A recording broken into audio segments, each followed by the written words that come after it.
Hello friends, welcome to our channel. मैं MG Manish Guru, GS teacher from Patna Bihar. जल्दी से आ जाइए, हम लोग करने वाले हैं 16वां नंबर सेट। पिछला क्लास में हम लोग 15 सेट कर चुके हैं। टोटल आप लोग का जो है 50 सेट है, 1400 प्लस क्वेश्चन इसमें है लगभग सामान्य विज्ञान का। ठीक है, और ये जो हम लोग का 50 सेट जो है कहाँ पे है, तो ये बुक है आपका 1400 प्लस क्वेश्चन का। इसमें आपका है 50 सेट, जो जिसमें से हम लोग 15 सेट कर चुके हैं। सेट नंबर 16 को हम लोग आज करेंगे और इसका आपको कंप्लीट जो है पीडीएफ जो है बिल्कुल फ्री में आपको कहाँ पे मिल जाएगा, तो आप जो है हमें व्हाट्सअप कीजिए, आपको जो है बिल्कुल फ्री में इसका पीडीएफ आपको मिल जाएगा। बुक जो है आपका ये बुक मार्केट में भी अवेलेबल है। हमारे बारे में जान लीजिए आप लोग कि हम एक एडुकेटर है अनअकैडमी के प्लेटफॉर्म पे। ठीक है, अनअकैडमी पे मनीष कुमार रॉय का नाम से आप सर्च मारिएगा, वहां पे आप हमें फॉलो कर लीजिएगा। हमें फॉलो आप तभी कर पाइएगा जब आप ऑल गोल में एसएससी एग्जाम नॉन टेक्निकल को जब आप सेलेक्ट कीजिएगा तो हमें आप फॉलो कर पाइएगा। हम आपका कंप्लीट करवाएंगे साइंस, उसके बाद हम लोग चलेंगे जीके एंड जीएस का दुनिया में। वहां पे अनअकैडमी पे डेली टाइम देख लीजिए। सुबह में आपका 11 बजे एक क्लास होता है और आपका रात में आपका 9 बजे जो है एक क्लास होता है। रात में 9 बजे तो मिलिए वहां पे अनअकैडमी के प्लेटफॉर्म पे भी। ठीक है, ये देख लीजिए आप लोग के लिए एक स्कॉलरशिप टेस्ट है, बहुत बढ़िया है। 27 फरवरी को जो है आपका ये होने वाला है। बैंक का अगर आप तैयारी करते हैं 10 बजे है, एसएससी का 2 बजे, रेलवे का है 5 बजे। बिल्कुल फ्री में है सब कुछ जो है। आपको काफी सारा रैंक 1 को लैपटॉप, बहुत सारा गिफ्ट, स्कॉलरशिप टेस्ट जो है दिया जाएगा। रेलवे का अगर आप स्पेशल तैयारी करें, रेलवे वाले स्टूडेंट, तो 5 बजे जो है सभी को जरूर दीजिएगा। और जरा सा इसको आप लोग देख लीजिए कि इसको अगर आप लेना चाहते हैं, मतलब टेस्ट देना चाहते हैं इसको फ्री में जब टेस्ट देना चाहते हैं तो बस आपको क्या कोड लगा देना है, तो कोड में लगाइएगा आप मनीष, उसके बाद गुरु, उसके बाद जो है 10 जो है लगा देना है, कोड लगाइएगा। और फ्री में ये वाला टेस्ट 27 तारीख को जरूर सभी को दीजिएगा। किसी भी सब्सक्रिप्शन के लिए भी आपको कोड लगाना है मनीष, उसके बाद गुरु, उसके बाद जो है 10, मनीष गुरु 10 लगा दीजिएगा किसी भी सब्सक्रिप्शन के, या फिर फ्री भी टेस्ट दीजिए।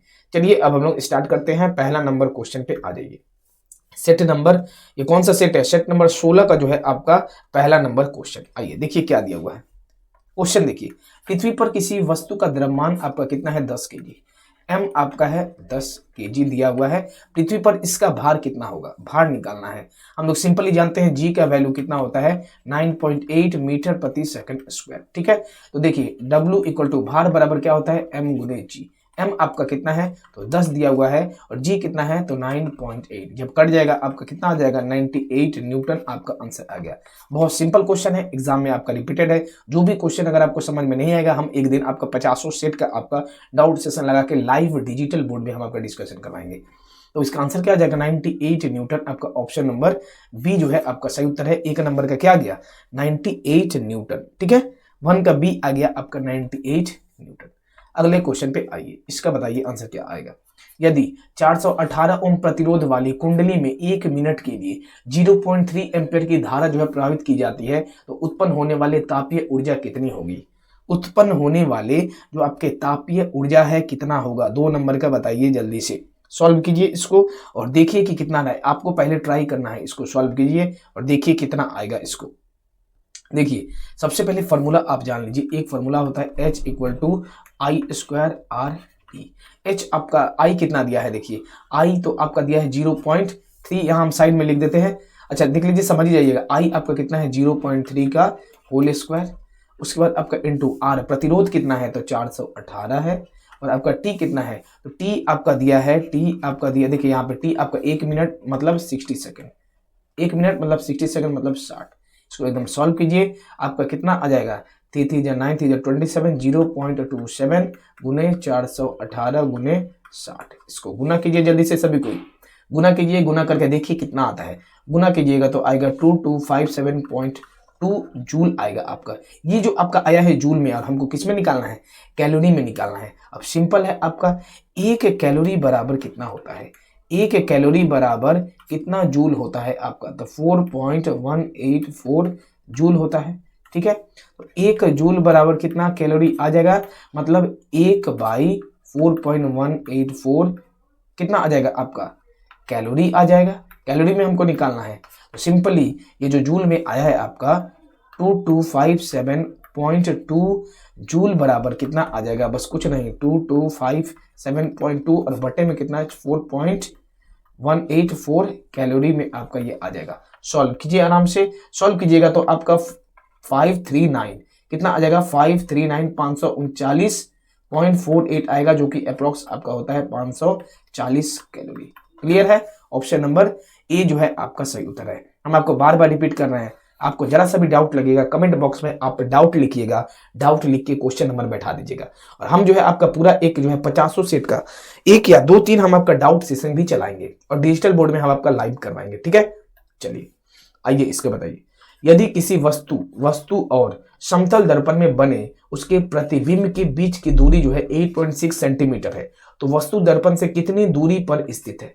वस्तु जो है दर्पण से कितनी दूरी पर स्थित है, इसका बताइए जल्दी से। सिंपल ही है, देख लीजिए 8.6 से आपका सिंपल इसका आधा हो जाता है, सभी को पता है कितना आएगा आपका 4.3 जो है सेंटीमीटर आंसर। इससे सिंपल क्या आएगा? ऑप्शन नंबर बी जो है इसका सही उत्तर है 4.3। क्लियर है? इस क्वेश्चन में बिल्कुल भी जान नहीं था। अगला क्वेश्चन पे आइए। एंजियोस्पर्म के प्रजनन भाग डैश में स्थित होते हैं। एंजियोस्पर्म के जो है प्रजनन भाग डैश में स्थित होते हैं, इसका सही उत्तर क्या आएगा? सही उत्तर आएगा आपका एंजियोस्पर्म का जो प्रजनन भाग होता है आपका पुष्प में स्थित होते हैं, पुष्प में स्थित होते हैं। ऑप्शन नंबर ए फ्लावर जो आएगा आपका सही उत्तर आएगा। और पत्तियों में जो आपका क्या होती है, तो वाष्पोत्सर्जन की क्रिया पत्तियों में होती है। ये भी आपका किया पूछा जाता है, वाष्पोत्सर्जन की जो है आपका वाष्पोत्सर्जन की जो क्रिया होती है वो आपका पत्तियों में होती है। ठीक है, और जो आपका तना जो है क्या कहलाता है कि पौधे का वह भाग जो भूमि के ऊपर भ्रूण के प्रांकुर से विकसित होकर पृथ्वी के गुरुत्वाकर्षण के विपरीत प्रकाश की ओर बढ़ता है। आप इसको क्लियरली समझ ही रहेंगे, यही आपका जो है तना कहलाता है। मैं रिपीट कर दे रहा हूं कि पौधों का आपका वह भाग जो है जो भूमि से, ये वाला आपका पकड़ लीजिए लैंड है आपका, जो भूमि से ऊपर भ्रूण के प्रांकुर के विकृत होकर पृथ्वी के गुरुत्वाकर्षण के विपरीत प्रकाश की ओर बढ़ता है। यहाँ पे आपका प्रकाश है, यहाँ पे आपका बढ़ रहा है, ऊपर का तरफ बढ़ेगा, गुरुत्वाकर्षण आपका नीचे का तरफ रहता है, मतलब इसका विपरीत हो गया, वही जो है आपका तना कहलाता है। क्लियर है? अगला क्वेश्चन पे चलिए। इसका देखिए, कौन सा तत्व समूह 17 से संबंध नहीं है? समूह 17 से जो है संबंध नहीं है। देखिए फ्लोरीन, क्लोरीन, ब्रोमीन, ये सब जो है आपका क्या है? फ्लोरीन, क्लोरीन, ये सब आपका हाइलोजन है।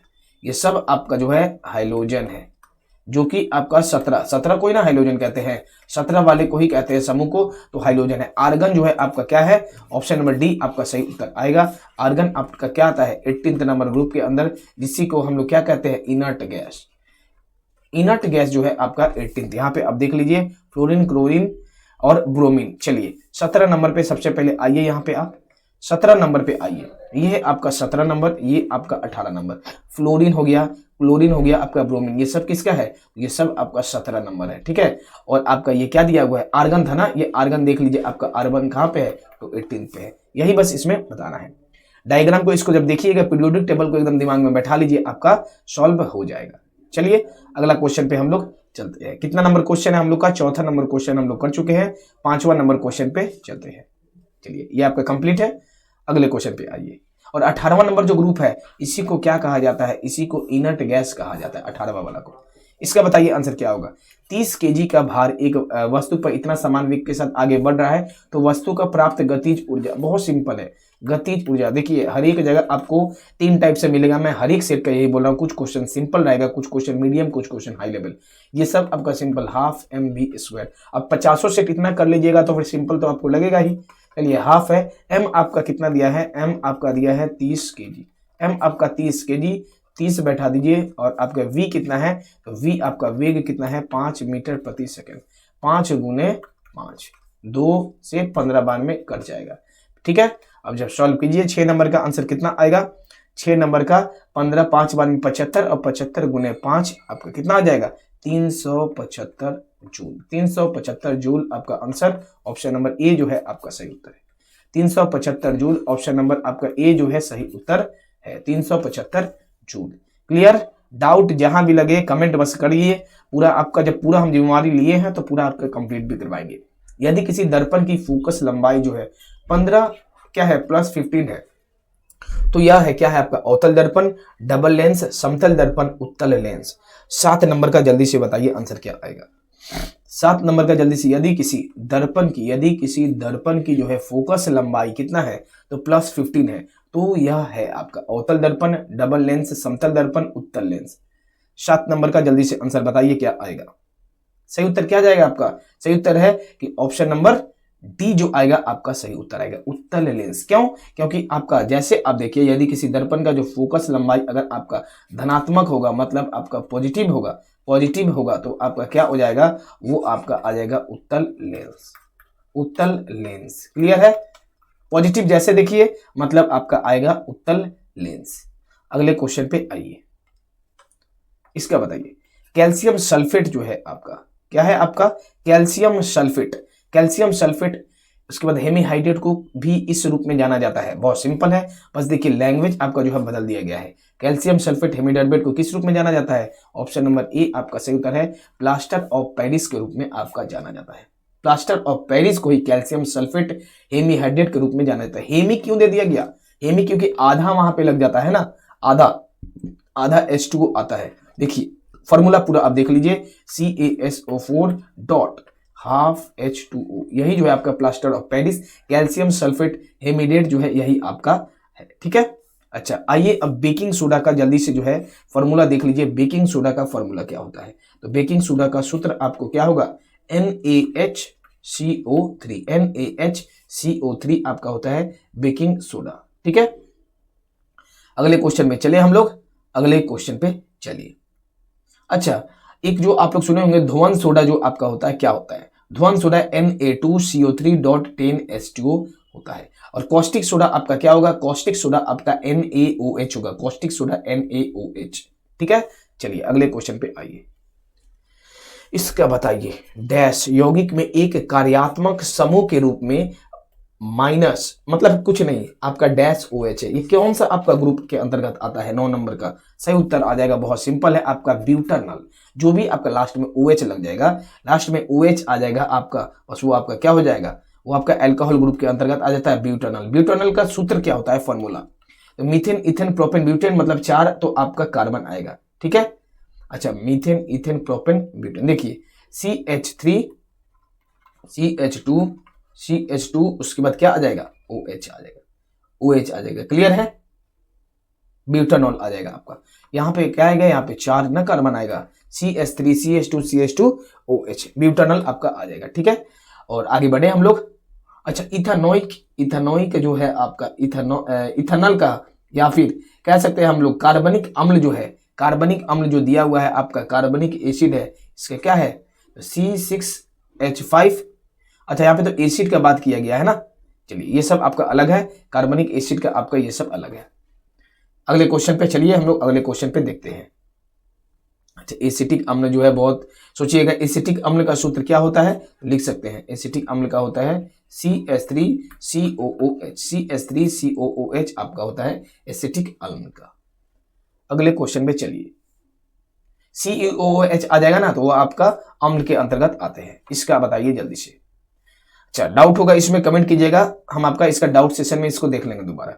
इलेक्ट्रॉनिक आवृत्ति 288 वाला एक तत्व आधुनिक आवर्त सारणी में समूह में रखा गया है। क्या क्या है आपका? 288, कितना आ गया? तो 8 8 16 17 18, 8 8 16 17 18 नंबर आ गया। किसका है आपका? 18। तो आर्गन का आप लोग नाम सुने हैं, आर्गन का कितना होता है एटॉमिक नंबर? देखिए जल्दी से, यहाँ पे आर्गन का कितना होता है एटॉमिक नंबर? देख लीजिए, आर्गन का एटॉमिक नंबर 18 होता है। परमाणु संख्या जो होता है कितना होता है? तो आपका 18 होता है। ठीक है, 18 होता है आपका। क्लियर है? आपका कितना होता है? तो 18 होता है। इसको देखिए आप लोग जल्दी से, सबसे पहले इसको देखिए, 288 जो है आपका दिया हुआ है, 288 वाला एक तत्व आधुनिक आवर्त सारणी में समूह में रखा गया है, तो आपका क्या आ जाएगा? किसमें होता है? तो आपका 18 होता है आपका आर्गन का। ऑप्शन नंबर डी आपका सही उत्तर आएगा, ऑप्शन नंबर डी। और आर्गन आपका देखिए, ये आपका कौन सा ब्लॉक में पड़ रहा है? तो SP, ये वाला जो आपका पोर्शन है आपका P ब्लॉक में आपका पड़ता है।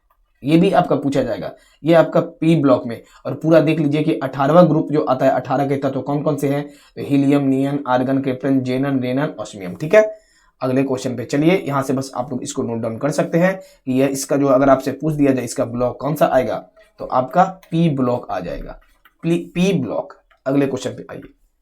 डैश का सबसे हल्की धातु है, कौन सा सबसे हल्का धातु है? इसका सही उत्तर क्या आएगा? ऑप्शन नंबर डी, लिथियम जो है आपका, लिथियम जो है सबसे हल्का धातु आपका आएगा, लिथियम।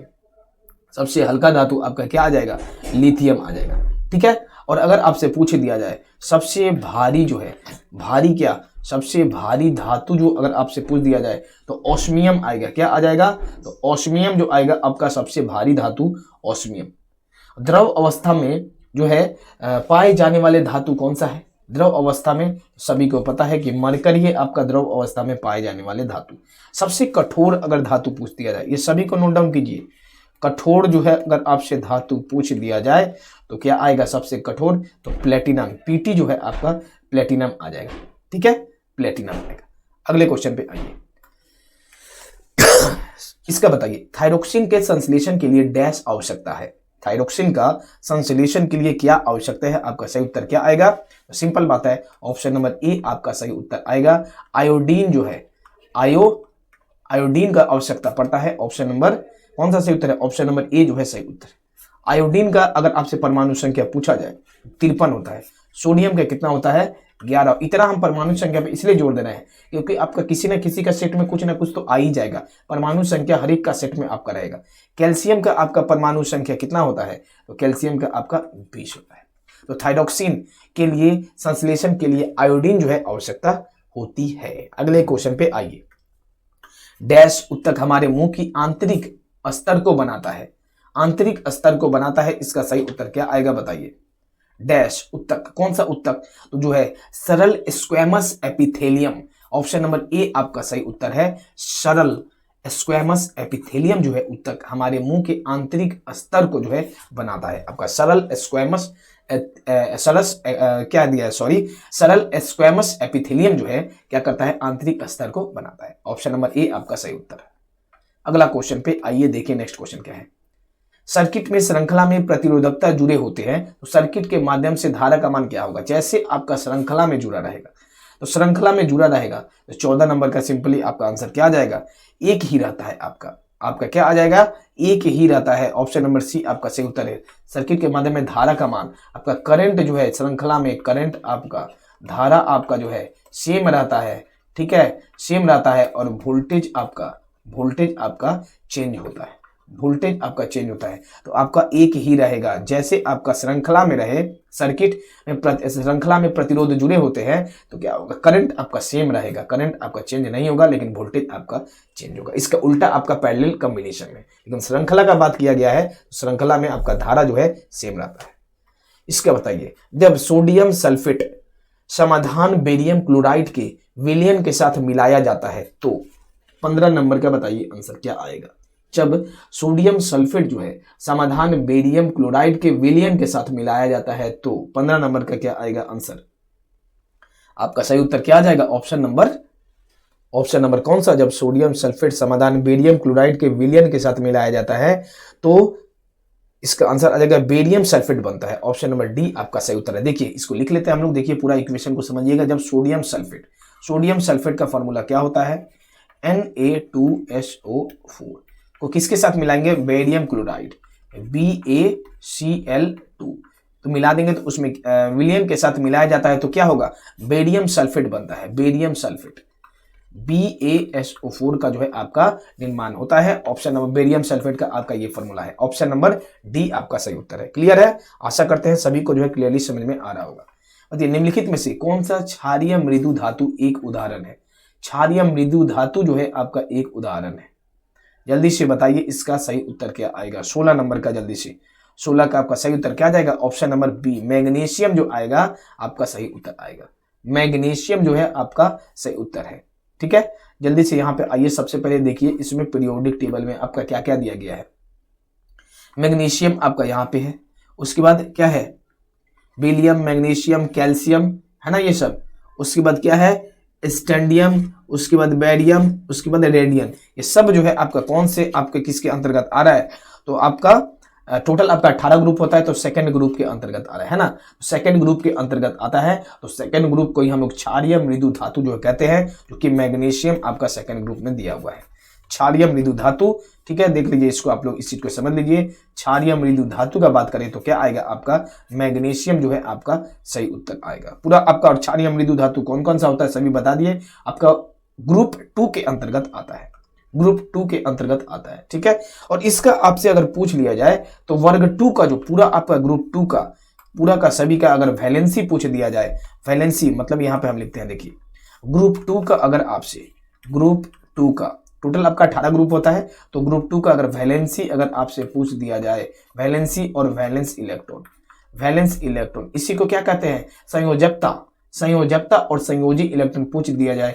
तो दोनों का सभी का ग्रुप 2 का क्या आ जाएगा, 2 आ जाएगा, दोनों आपका यहाँ पे सेम रहेगा, ठीक है। और ये पूरा जो है सभी जो हम यहाँ पे जो बताएं आपको, बैरियम बना दिए, मैग्नीशियम, उसके बाद कैल्शियम, ये सब जो है पूरा ग्रुप 2 जो दिया हुआ है यह आपका क्या है, क्षारीय मृदा धातु है। अगले क्वेश्चन पे आइए, इसका बताइए 2 मीटर फोकस दूरी वाले किसी अवतल लेंस की क्षमता ज्ञात करें।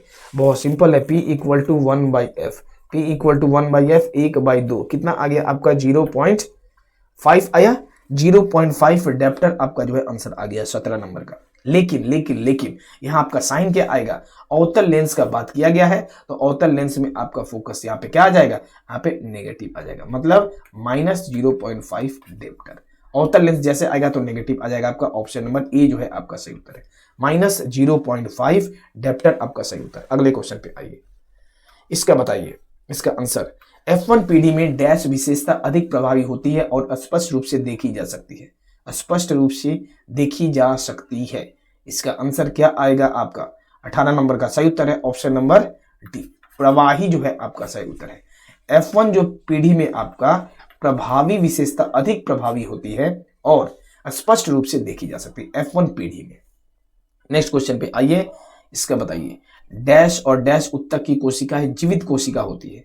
जीवित कोशिका आपका कौन कौन सा होगा, तो आपका पैरेन्काइमा और कोलेनकाइमा, ऑप्शन नंबर डी आपका सही उत्तर है। पैरेन्काइमा और आपका कोलेनकाइमा उत्तक की कोशिकाएं जो है आपका जीवित कोशिका होती है। पैरेन्काइमा जैसे हो गया, ये किसके तरह काम करता है, इंटरनल, जैसे आपका पेड़ आपका दिया हुआ कोई भी पौधा है, इसका जो आंतरिक जो है, आंतरिक इंटरनल को ये जो है आपका सपोर्ट करता है, आंतरिक एपिडर्मिस की तरह, ठीक है। कोई भी यहाँ पे पौधा है तो उसको बाहरी संरचना को एपिडर्मिस की तरह जो है इसे पूरा अच्छी तरह से जो है सपोर्ट करता है। और कोलेनकाइमा आपका क्या आ गया, तो लचीलापन, लचीलापन जो आएगा, लचीलापन किसके कारण, तो कोलेनकाइमा के कारण आपका आता है।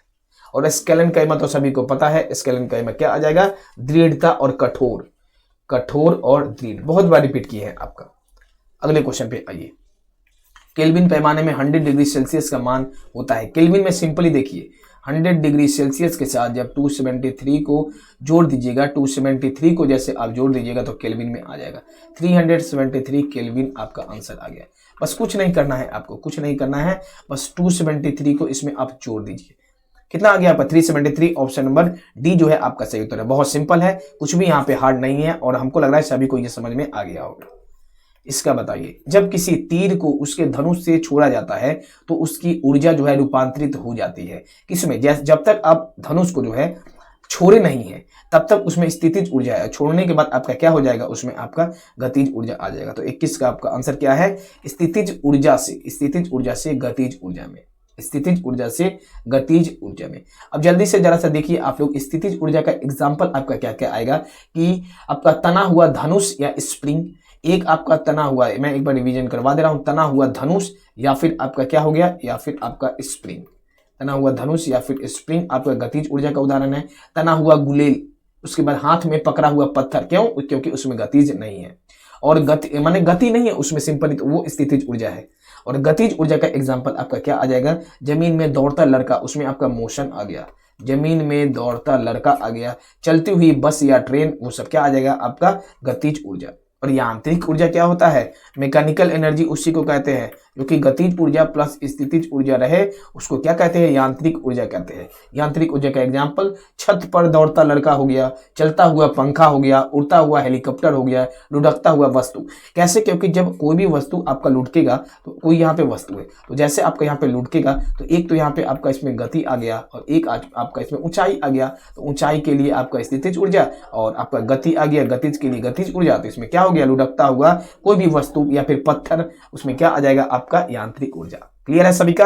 अगले क्वेश्चन पे आइए, डैश जो है प्रक्रिया के दौरान उष्मीय ऊर्जा का निर्माण होता है, उष्मीय ऊर्जा का निर्माण होता है कब आपका, बहुत सिंपल क्वेश्चन है आपका, रिपीटेड क्वेश्चन है, एकदम दिमाग में छाप लीजिए, ऑप्शन नंबर बी, श्वसन के दौरान, रेस्पिरेशन प्रक्रिया के दौरान आपका क्या होता है, उष्मीय ऊर्जा का जो है निर्माण होता है। उष्मीय ऊर्जा का निर्माण रेस्पिरेशन के दौरान होता है, श्वसन के दौरान।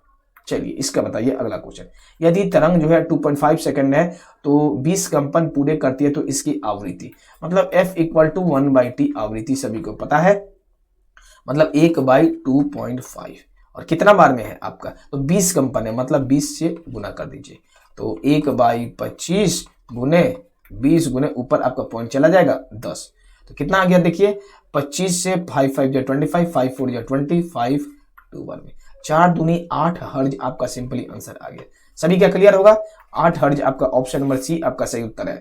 डाउट होगा तो आपको ऐसे डाउट करके लिख देना है कमेंट में, डाउट और क्वेश्चन नंबर 23 जो है आपका सही है, तो डाउट लिखिएगा और क्वेश्चन नंबर 23 लिख दीजिएगा। हम आपको बोले हैं 50 सेट का हम जो है आपका doubt session live digital board में करवाएंगे। इसका आइए, आधुनिक आवर्त सारणी में डैश सबसे पहली जो है उपधातु है, ASB उसके बाद SIBE उपधातु है आपका। देखिए कौन कौन सा है आपका उपधातु, यहां पे एकदम आ जाइए, क्या दिया हुआ है, बोरोन, सिलिकॉन, जर्मेनियम, आर्सेनिक, उसके बाद क्या है आपका ये Hb, Te, Po, ये सब क्या है आपका उपधातु। तो पहला उपधातु आपका क्या है, बोरोन है आपका पहला उपधातु, बोरोन है, एकदम क्लियर है। ऑप्शन में आइए 24 नंबर में थे ना, तो ऑप्शन नंबर बी आपका सही उत्तर आएगा। पहला उपधातु आपका क्या है, उपधातु का सबसे पहले आप मतलब समझ लीजिए। उपधातु क्या है, इसमें धातु तथा अधातु दोनों का जो है गुण पाया जाता है, और टोटल अगर आपसे उपधातु पूछ दिया जाए तो टोटल संख्या कितना है आपका उपधातु का, तो टोटल आपका 7 है। 7 क्या क्या है बता दिया आपको, बी बोरोन हो गया, silicon, germanium, ASSB, TE, PO, ये सब जो है आपका उपधातु है, टोटल आपका 7 है, और बोरोन आपका आ गया यहाँ पे सबसे पहला। आधुनिक आवर्त सारणी में बोरोन जो है आपका, बोरोन सबसे पहली उपधातु है। क्लियर है सभी का। अगले क्वेश्चन पे चले हम लोग, चलिए अगले क्वेश्चन पे चलिए और इसका जवाब दीजिए जल्दी से। शुद्ध पानी में डैश का सांद्रण होता है, शुद्ध पानी में प्योर वाटर में H2O, तो इसमें आपका क्या आ जाएगा H प्लस, और आपका क्या आ जाएगा H प्लस OH माइनस, आपका क्या है समान आयंस होता है, समान आयंस होता है आपका। तो H प्लस में आपका और OH माइनस में आपका समान, तो शुद्ध पानी में आपका क्या होता है, option number A H plus and और OH माइनस जो है समान आयंस, और समान नहीं होगा, दोनों में आपका क्या है समान आयन सांद्रण होता है। क्लियर है आपका। H प्लस देखिए यहाँ पे H प्लस है और OH माइनस में, दोनों में आपका क्या होता है, तो समान आयंस, ठीक है, समान आयंस होता है आपका, समान आयंस का सांद्रण होता है। ऑप्शन नंबर आपका ए जो है सही उत्तर है। आशा करते हैं सभी को जो है पूरा क्लियर हुआ होगा। जहां पे भी आपको डाउट होगा, हम आपको पहले ही बोले हैं कि जहां पे भी आपको डाउट हो, कोई भी क्वेश्चन में डाउट हो, बस आपको कुछ नहीं, आपको लिखना है डाउट या फिर डाउट, जैसे 25 नंबर में डाउट है, डाउट 25, अगर और भी दिक्कत है, डाउट नहीं लिखना है तो बस क्वेश्चन नंबर लिख दीजिए 25, क्वेश्चन नंबर 25 लिख दीजिए। जो है हम आपका पूरा लाइव डाउट सेशन जो है ये पूरा आपका सेट है, 50 सेट जो है हम लोग का 1400 प्लस क्वेश्चन का, इसका हम live doubt session digital board में करवाएंगे आपका। ठीक है, अब आप कहिएगा कि अभी आप क्यों नहीं करा रहे डिजिटल बोर्ड में, तो देखिए भैया वो हमारा डिजिटल बोर्ड नहीं है, वो जो है हमारा डिजिटल बोर्ड नहीं है, इसीलिए जो है हम नहीं करवा पा रहे हैं। लेकिन हम आप लोग के लिए जहां जहां आपका डाउट हो, हमसे जितना सपोर्ट होगा हम आपका सपोर्ट करेंगे। आप भी सपोर्ट कीजिए, इस वीडियो को पूरा जो है शेयर कीजिए अपने फ्रेंड के पास। और पीडीएफ के लिए तो हम आपको बता ही दिए हैं कि इस नंबर पर व्हाट्सअप करें, आपको पीडीएफ मिल जाएगा, या फिर टेलीग्राम को जो है ज्वाइन कर लीजिए, डिस्क्रिप्शन में आपका दिया गया है। सेट नंबर 16 हम लोग का हो चुका है, अगला सेट होगा हम लोग का 17 नंबर 16। एकदम पढ़ाई करते रहिए, मेहनत करते रहिए। मिलते हैं हम लोग नेक्स्ट 17वां नंबर में, 50 सेट हम आपका जरूर करवाएंगे। मिलते हैं हम लोग नेक्स्ट वीडियो में, धन्यवाद।